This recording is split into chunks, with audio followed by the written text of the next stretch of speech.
back in the Vietnam War, 90%, 70 or 90% of the people of our vets that were over in Vietnam had tried heroin. So as the war was coming to an end, the American government feared that when they were bringing their troops back, that all they were really going to be doing is just bringing back drug addicts. Well, when they in fact brought them back, 90% of them never touched it again. 10% of them did relapse and find their way to drug use.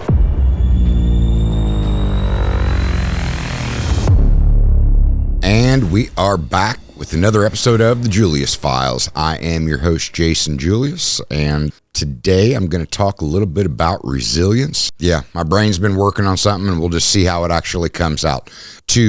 I'm going to start this podcast off with some quotables. I do not scroll too much on social media, but I just happened to pull up Facebook, and three favorite individuals just happened to be like 1, 2, 3 on my timeline, and it was just notable that I just had to actually write it down and share it. So 3 ways to a better life. The people that get the most out of life are the givers, not the takers. Number 2, happy people don't judge. And number 3, be the person you'd want to have as a mentor. Okay, now that is Brad Lee, Dave Meltzer, and Grant Cardone. And Dave Meltzer is my business coach, and Brad and Grant are just like monsters in their industry in general, and they put out a lot of content. But it was just, there's no truer words. I mean, like a really solid relationship, in a really solid relationship, you give more than you take. But ideally, that there's always one that's giving more in a relationship. And I just encourage those takers that if you're going to take, at least attempt to give back as much as you take. And I've said this on a previous podcast as far as Dave's quote, happy people don't judge. One, I am far from perfect. I have made many mistakes in life. I just simply came to the conclusion, like, don't judge people because I don't want to be judged. And be the person you'd want to have as your mentor. I go back to that. That's high character. If you put out into the world what you want to receive. So where I might be more of an abrasive or difficult person at times, I still go out of my way to be helpful and respectful and make sure that I'm always willing to, as I'm learning something, I'm trying to teach it. I'm trying to make sure that I'm putting out good vibrations in the world. Okay, so I don't know if it's some people will call them epiphanies because you just realize something. More often than not, I will find that something has occurred to me in life, or I have done something, or I have picked up a habit and I don't really verbalize it. And then somebody else will verbalize it and it'll click to at least tell me, hey, you're on the right track in general. And let's just say there were one member of my team decided that they were going to mock me, and then through something else, I realized that I had at least figured out how to actually verbalize something. So, I mean, generally, I've kind of come up with my own quote, but we'll get to it. I got 4 magic words for life. I'll figure it out. If I've got a problem, I'll figure it out. If my team's got a problem, we'll figure it out. Like, winners win, losers lose, haters are going to hate. If you want to be a winner, figure it the fuck out. Now, I know that I'm being kind of a smart ass about it, but what I'm getting at is that, like, in no other time in history has information been more readily available, about everything. So figure it out. We are in a time where information dissemination is so readily available that if you want to win, the information is out there for you to figure it out. And I've said before, best practices are only best practices until something else comes along that just proves it to be better. And a big part of business, and my business, I guess if you want to call it success, has been being willing to test and iterate. But there was something that was, like I said, I don't really want to call it an epiphany, because I was looking at how my life has went, and then I realized, I think, where a lot of my resilience comes from. And now that I have been able to realize it and verbalize it, I'm actually about ready to test it on a higher level. And I do want to say that I haven't told my team what I'm doing. So as of this recording, my team does not know necessarily what I have up my sleeve, but by the time that the actual video airs, they will know, because in early years, I thought it was, I don't know whether I don't want to say it. From time to time, I like to drop bombs. And I found that, no, it's a lot better to actually get buy-in and get your team support and participation if you tell them what you're thinking and give them a chance to opine and sit on it and resonate. And definitely, even if you know that you're going to do an action it does not need to be a tomorrow action. So a wise man put across this, he noted something and it turned into an analogy. And this is what brought me back to my, we'll call it my realization or my epiphany. He said, back in the Vietnam War, 90%, I don't know, 70 or 90% of the people or of our vets that were over in Vietnam had tried heroin. So as the war was coming to an end, the American government feared that when they were bringing their troops back, that all they were really going to be doing is just bringing back drug addicts. Well, when they in fact brought them back, 90% of them never touched it again. 10% of them did relapse and find their way to drug use. And then he compared that to say, if you are at home and you end up becoming addicted to drugs, that you go off to a facility or a rehab and you get cleaned up, and then you go back home, and then you have a 90% chance of actual relapse.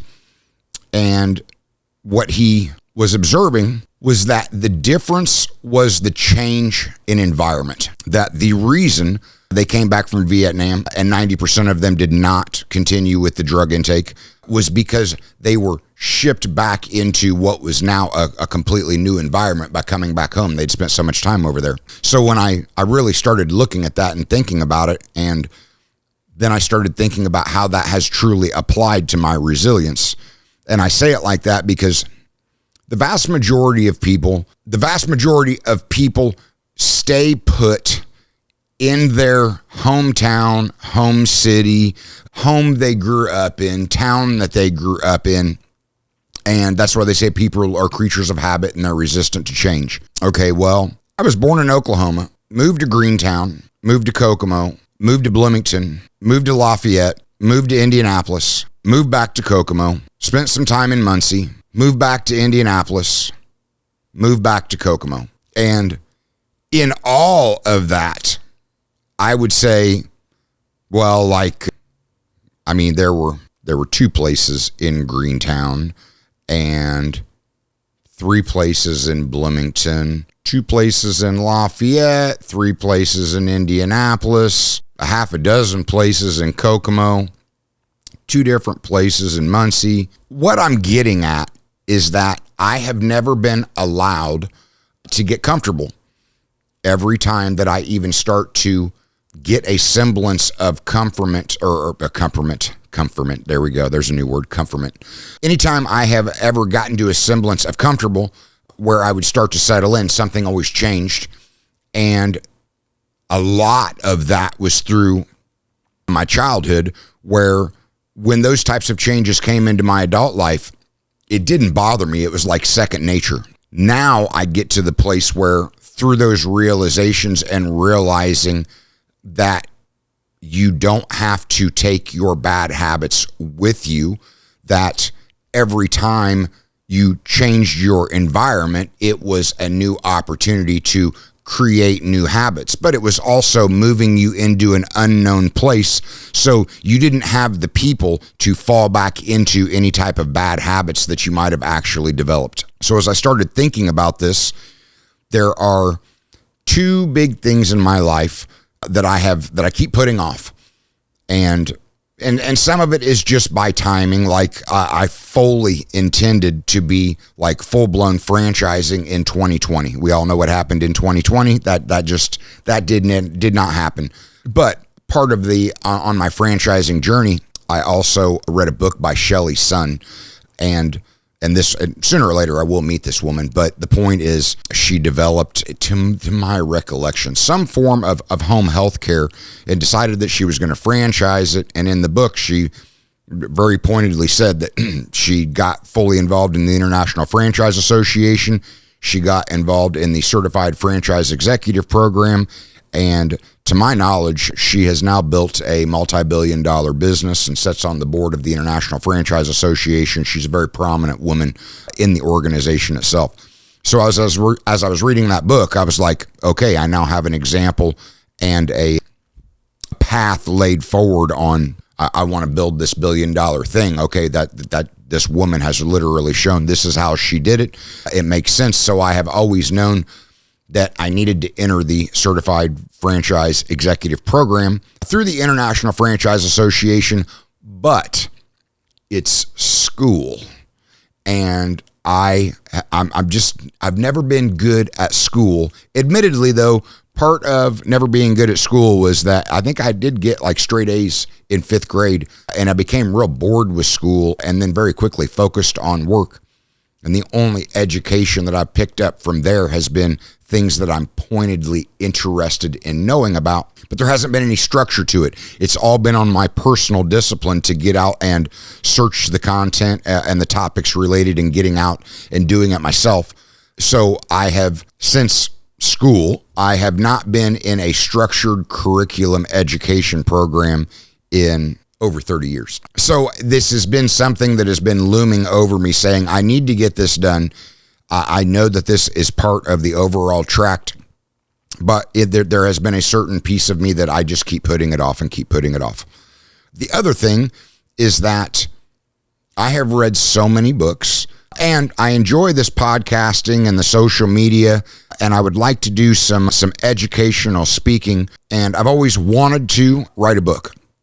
More to the point, I've actually thought that, I've got probably 4 or 5 books in my head, but the first one was supposed to be the development of what I've learned and where I started over the first 10 years of getting to what I saw. At that 10-year mark, you are a 1%er. You are a veteran entrepreneur. Lasting 10 years in business is a huge feat. So my first book was, the whole purpose is the development and what I learned in that first 10 years. But I've seen a lot of people that they'll write books and they're lead gen magnets, or they're not serious books. And if I'm going to write a book, I want to be very serious about this. I want to write a good book for the purpose of literally publishing a really good book. So over the last year, I've realized that I have fallen into a habit and pattern that let's just say, I know that I could be more productive. And I've done good in all of this, and I've talked about this on the podcast, that when I left Chrysler for one word: freedom. I did not realize that I was putting myself in my own self-made jail for the next 10 years. And then at the end of the 10 years is when I realized, I built this jail. I can walk out of it at any time, but the secret to walking out of that jail is that you have to turn into a recovering control freak. You have to actually start giving up control to other people that can do the job as good and likely better, because they're able to focus on individual tasks. So once I got through that first 10 years, the last 8 years has been about continually getting freedom, buying my time back, replacing myself with the pieces of the business that either I could find somebody that could do it better, or pieces of it that I didn't enjoy. And over the last couple years, I've realized that I've bought so much of my time back that I don't feel like I have been as productive as I could have been with the time that I actually bought back, which means the overall business is not moving forward in the manner that I want it to move in. And then we get into one of those other realizations where it's I'm not going to deny that in buying my time back, in putting other people in these positions with the intent of doing the job better than me because they could focus on individual pieces, my problem has been that I've got a tendency to hold people's hand. And that fosters a culture of people waiting for you to come in and tell them how to do their job. They're waiting on you to come in and do the heavy lifting.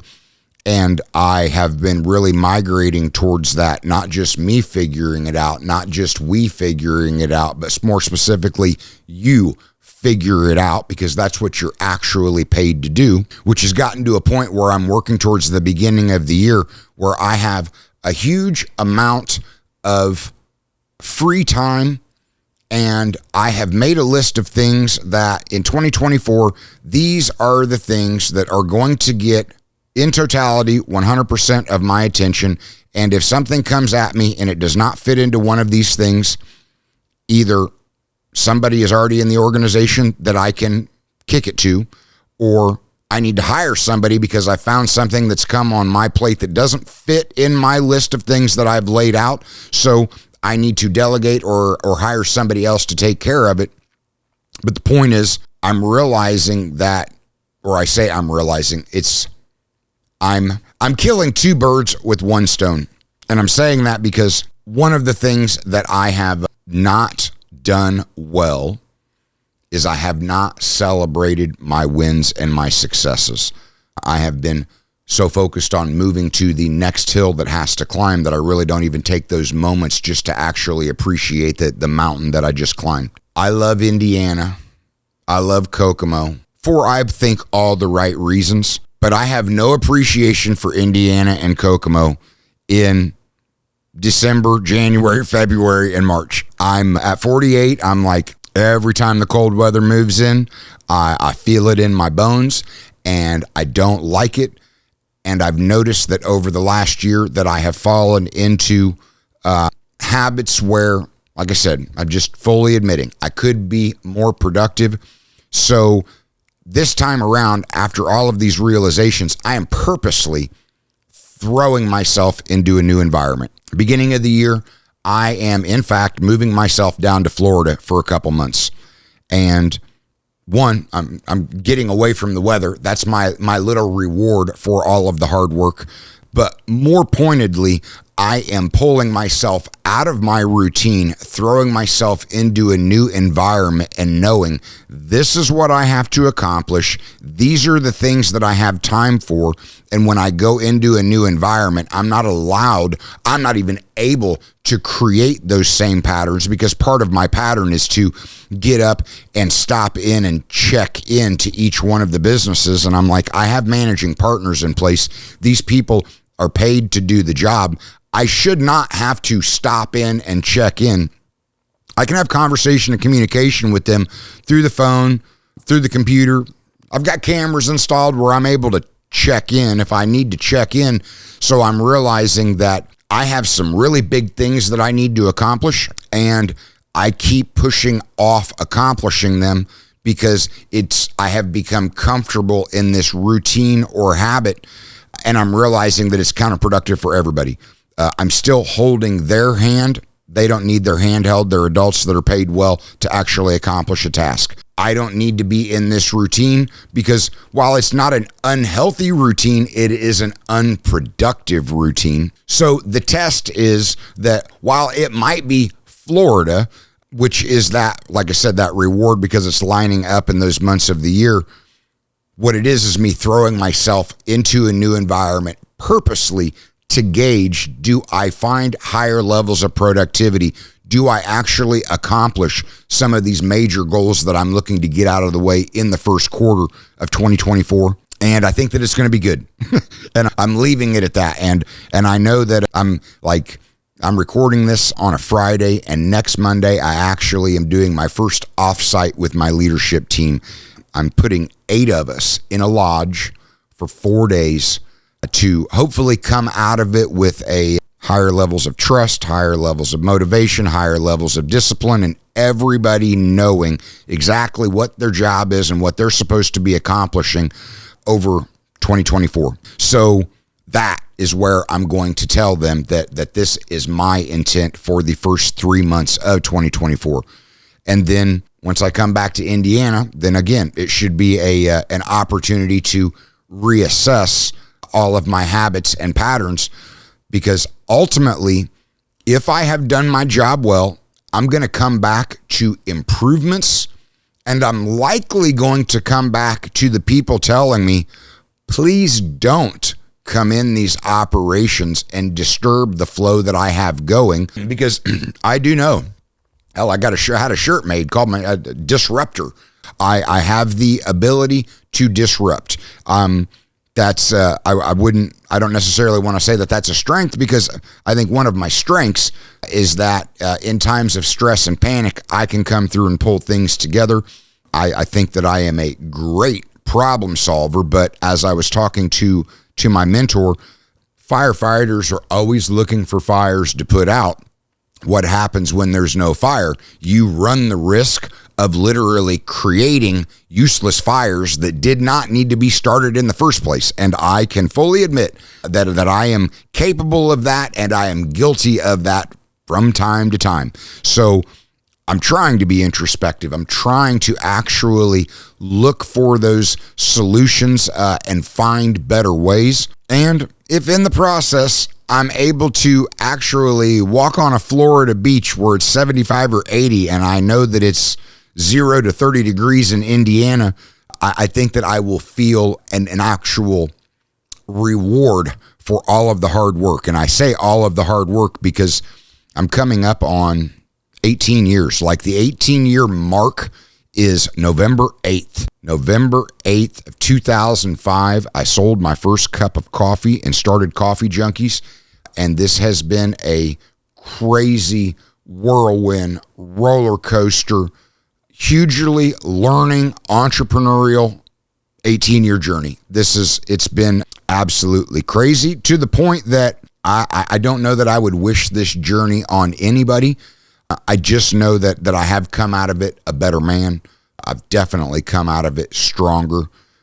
But the resilience and not even trying to understand the definition of quit is what has actually gotten me to this milestone where I can literally say I am a veteran entrepreneur and I have been in business for 18 years, and I will see 20 and 25 and 30, because at this point I just don't even know that I'm employable. So failure is not an option. Quit is not an option. And at this point, working for somebody else, I just don't think it's an option. Yeah, we'll leave it. We'll leave it at that. That's the thing, is that I've said many times, like, if you are on a career path and you are making good money, I would never advise you leaving your job to try and build something from nothing. If you're 20 years old and you're not on a career path, you got a clean slate to start from, and you can decide what you want to do with the rest of your life. But the entrepreneurial journey of building something from nothing and sustaining it for a long period of time, and literally having the discipline to focus on it for a extremely extended amount of time, it's incredibly difficult, because you are tempted to chase the shiny thing. You are injured in all of the potholes and the rocky road that you're going to walk. It's just not for the faint of heart. But again, that does not mean that all of this learning is not applicable to just simply having a high quality of life, no matter what your chosen means of earning and providing and putting food on the table. All right, so to that end, I don't know how many more of these are actually going to occur. I'm going to be looking to migrate a lot of these podcasting to an online podcast platform, because I still intend on doing the podcasts that as I'm learning and developing the Julius perspective, that I'm actually still putting it out, even in my time out of Indiana. And I've got a big vision for what I and the team is looking to accomplish in 2024. All right. Questions, comments, snide remarks, I appreciate them. And if you know somebody that needs to hear this, please share the show. All right. Till next time. Have a good night.